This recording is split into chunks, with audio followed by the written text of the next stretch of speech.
Hi everyone, welcome back to my mini vlog. আজকে অনেক দিন পর তোমাদের সঙ্গে আবারও একটা ভ্লগ ভিডিও শেয়ার করতে চলে এলাম।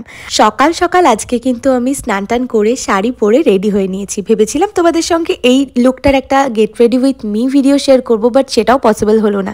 15 মিনিটের মধ্যে রেডি হয়ে স্টেশনে চলে এসেছিলাম, আর স্টেশনে এসেই কিনে নিয়েছিলাম 2 প্যাকেট চিপস। এই চিপসগুলো খেতে না আমার দারুণ লাগে। ট্রেনে উঠেই তৃষ্ণা আর পাখির সঙ্গেও দেখা হয়ে গেছিলো। ট্রেনে যেহেতু খুব একটা ভিড় ছিল না, তাই তিনজন একসঙ্গে বসে গল্প করতে করতে চিপস খেতে খেতে চলে এলাম কৃষ্ণনগর স্টেশনে। স্টেশন থেকে নেমেই আমরা টোটো ধরে নিয়েছিলাম, আর টোটো করে পৌঁছে গেছি আমাদের ডেস্টিনেশনে। আজকে আমরা এসে গেছি কৃষ্ণনগর মাদারসাটে, সেটাও একটা বিশেষ উপলক্ষে। তো সব কিছুই তোমাদের সঙ্গে শেয়ার করব। তো এখন যেহেতু শীতকাল, তাই খুব সুন্দর ফুলের চাষ করা হয়েছে। আর দেন আমরা চলে আসলাম মাদারসাটের মধ্যেই এই যে জুয়েলারি শপটা আছে সেখানে। লাস্ট টাইম যখন এখানে এসেছিলাম, এখান থেকে একটা অক্সিডাইজের ব্রেসলেট কিনেছিলাম, তোমাদের সাথে সেটা শেয়ারও করেছি। আর আজকে পাখি নিয়েছিল এই নেকপিসটা, ভীষণ সুন্দর ছিল দেখতে। এবার আমরা চলে এলাম মাদারসাটের ফুড কোর্টের ভেতরে খাওয়া দাওয়া করার জন্য। তো আজ আমি আর পাখি তৃষ্ণাকে দেব আইবুড়ো ভাত, আর এটাই অফিসিয়ালি ওর ফার্স্ট আইবুড়ো ভাত হতে চলেছে। আমরা যেখানটাতে বসেছিলাম সেই অ্যাম্বিয়েন্সটা কিন্তু ভীষণই কোজি টাইপ ছিল, আর ব্যাকগ্রাউন্ডে বাজছিল রবীন্দ্রসঙ্গীত। বুঝতেই পারছো কেমন একটা ফিলিং হচ্ছে। এরপর আমরা মেনু ডিসাইড করার জন্য মেনু কার্ডটা নিলাম, আর সব থেকে ডিফিকাল্ট টাস্কটা তো আমাকেই দেওয়া হয়, আর মেনুটা আমাকেই সিলেক্ট করতে বলেছিল। তো প্রথম থেকেই ভেবেছিলাম যে একটা আইবুড়ো ভাত থালি টাইপ কিছু নেব, তো সেটাই আমি সিলেক্ট করলাম। আর কিছুক্ষণ পরে চলে এলো খাবার দাবার।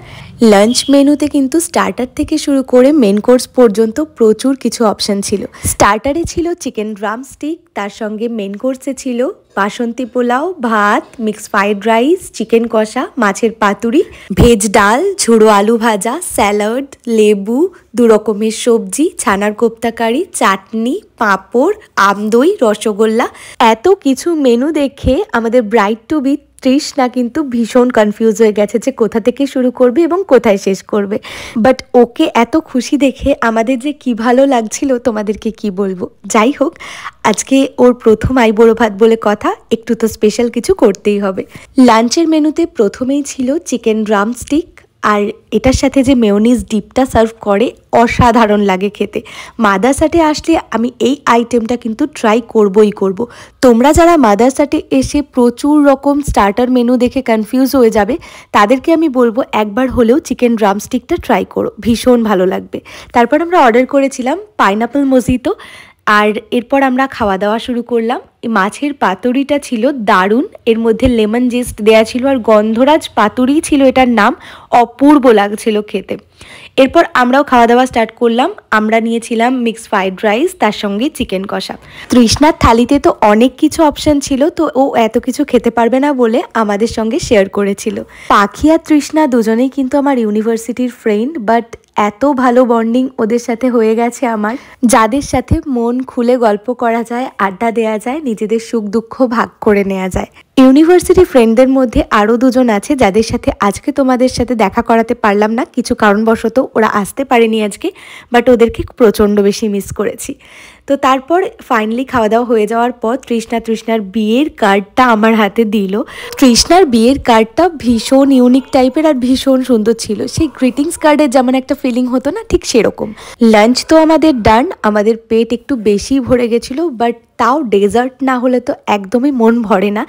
তাই অর্ডার করা হয়েছিল choco chips, chocolate ice cream and mango ice cream. আমরা ছিলাম তো 3 জন, বাট অর্ডার করা হয়েছিল 2টো আইসক্রিম। এটাই আমরা 3 জন মিলে শেয়ার করে খাবো। You know, sharing is caring. So যাই হোক, তৃষ্ণা আমাকে ভালোবেসে এখানে আইসক্রিমটা খাইয়ে দিচ্ছিল, আর আমার প্রচণ্ড ঠান্ডা লেগে গেছিলো মুখের ভেতরে। তারপর আমরা বেশ কিছু ফটো ভিডিও শ্যুট করে নিয়েছিলাম। বন্ধুত্বের মধ্যে সবথেকে বেশি যেটা দরকার সেটা হচ্ছে বন্ডিং। আমরা হয়তো সবার সাথে সবাই প্রত্যেক দিন ফোনে গল্প করতে পারি না বা মেসেজ করতে পারি না, বাট আমরা খুব ওয়েল কানেক্টেড। এনিওয়ে, মাদারসাট থেকে বেরিয়ে আমরা চলে এসেছিলাম একটা চায়ের দোকানে চা খাওয়ার জন্য। হাইওয়ের পাশে দাঁড়িয়ে মাটির ভাঁড়ে মালাই চা খাওয়ার কিন্তু একটা আলাদাই শান্তি আছে। 3 জন একসঙ্গে কাটানোর যে মুহূর্তগুলো, সেগুলোই কিন্তু সারা জীবন স্মৃতি হয়ে থাকবে। অনেক দিন কেটে গেলেও যেন এই ভিডিওগুলো দেখে আমরা আজকের দিনটাকে মনে করতে পারি। স্টেশনে এসে একটু কোল্ড ড্রিঙ্কস খেয়েছিলাম, তারপর খেয়েছিলাম ছোলা মাখা, যেটা খেতে ভীষণ ভালো ছিল। ডিনার করতে করতে আজকের মিনি ব্লগটা এখানেই এন্ড করছি। Stay tune for next mini blog.